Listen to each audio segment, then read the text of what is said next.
Over the summer, Google has introduced some new changes, both Google Drive and Google Docs. One of these, which I think will be very useful for teachers, is in regards to the editing process.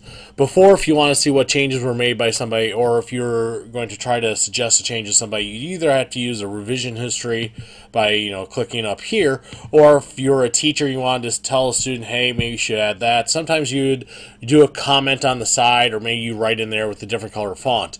Well, now there's a new way to do this, and so in the upper right you see it says editing here, and so now I'm editing just like normal. Any changes I make will be there. There's a new way called suggesting.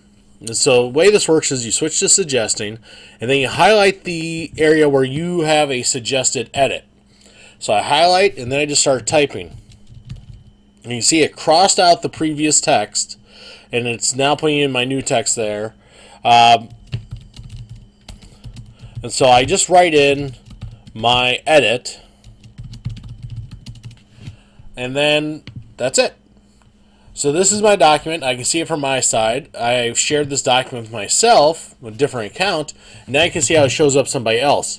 And so now they can see what the edit was, what it previously said, and I even have that here. If I want to, I can click the check mark to accept that edit, or the X to reject that suggestion. And so again, this is a suggestion.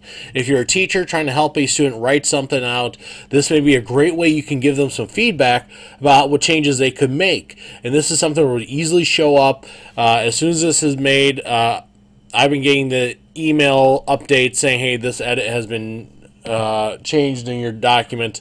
And you can go back and see if it's a good one or not. So this is a very easy change that's been made to Google Docs, but you can see that for a teacher providing feedback to students, this could have a very useful impact on that.